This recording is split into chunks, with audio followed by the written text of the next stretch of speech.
Hey everybody, today Rahdo runs down the way of the Panda, which is a worker placement area control route building style game where 2 to 4 players are the leaders of ancient panda clans trying to restore the panda lands to their former glory by building up cities and taking out ninjas. And the way it works, after the game is set up, because each player in turn puts their champions on the board, puts out some guards, and the board is seeded with a few different buildings.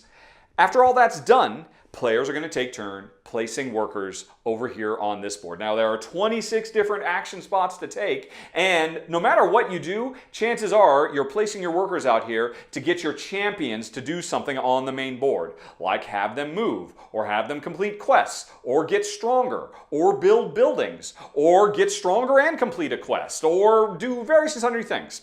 Now, the trick to the worker placement is, once I do a given action, like say I send a worker over here, you can see I need one worker. This allows me to move my governor one space. My governor, because maybe I need to move him from this village over here to this village, let's say. Now, because I've filled that column, I no longer have access to any columns to the left. In this case, I would not be able to allow my monk to move around on the board, at least not on this row. Now, my warrior could still go, because that's to the right, or heck, I could even spend double 2 of my workers to allow any of my 3 champions to go.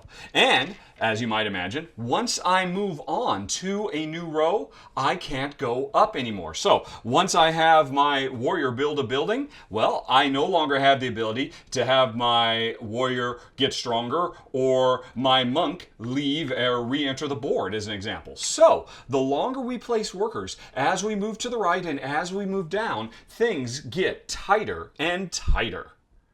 Now, when you're placing your workers, not only are they a resource, not only is the placement more tight, but a lot of these actions require that you spend action points as well. And once you run out of action points, you'll start losing victory points and you can't do anything anymore. So, the longer a round goes and the more workers you put out there, the tighter and tougher it gets to complete what you want. And as well, just because somebody's gone to a spot doesn't mean another player can't go. If I've gone over here to either move my warrior or make him stronger, Jen could go there in the future, but she would have to place 1 more panda than I did. So a big part of the game is the ever-tightening worker placement board. Think Agizia or Brussels 1893 or Steam Time.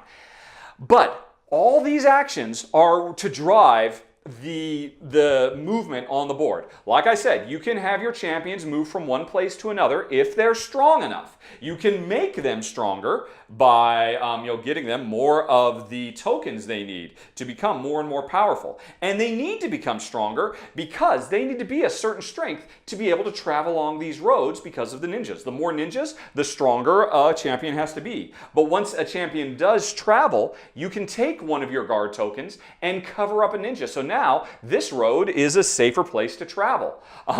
But the more of your guards you put out here on the board, like if I've traveled this road twice and I've taken out 2 of the 3 ninjas, these are now guards I can't use for worker placement anymore. Not at least until the road is completed. Then everybody gets their stuff back, and whoever contributed the most to the safety of that road claims that road forever. And that's where the route building comes in. This is my road now. Anybody can use it, but I'm the one who gets the credit for clearing it out. So not only are we moving our champions around, but we're also collecting talismans that make them stronger. We're also having them go to particular places to complete quests, which will be worth a lot of points at the end of the game. But the most important thing is to have our characters move into villages and start building them up with more buildings. Like this village has a gate, but later on it could get a tower. And then later on somebody might build a market. And once the 3 types of buildings have been built, that village upgrades to a city.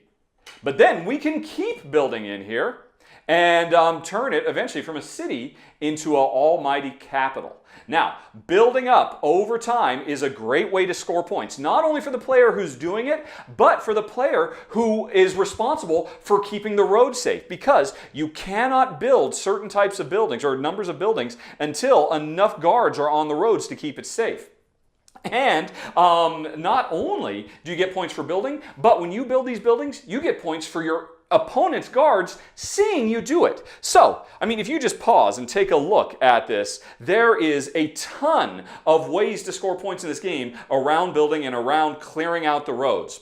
It's a big part of the area majority of the game. And in addition to that, there's all the route building by getting more and more roads cleared out, because you might want to make a whole chain of roads cleared out in your name, because there's also end of game benefits that want you to clear roads in certain ways, or be the first to build a certain number of buildings, or here's another way to try to clear roads out. So there's these mid-game and in-game goals. Every time you play, there's going to be one chosen at random for each that players are chasing after. Those are a ton of points. Building buildings is a ton of points. Clearing out roads is a ton of points, not only for you, but for your opponents as well, depending on how it goes. And we keep going like this until 2 full capitals have been built, or I think it's 5 cities have been built. There's a couple of other ending conditions as well. The 5th city base, or the last available building of a certain type goes on the map. When any of those are done, the game is over, and whoever scored the most points is the winner.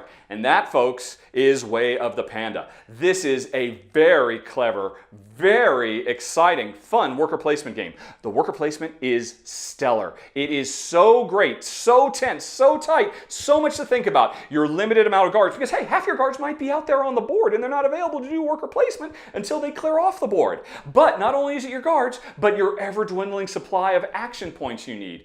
Now, the other half of the game, everything that goes out here on the board, this is really cool too. There's a lot of really interesting interconnectivity between players. My only problem with it is, as a 2-player exercise, it's good, but it's not great. As you're playing the game, it becomes so obvious that you want more players vying for control over these roads and over these cities, because with only 2, it's a little tit for tat, especially with only 2 core objectives, first come, first serve.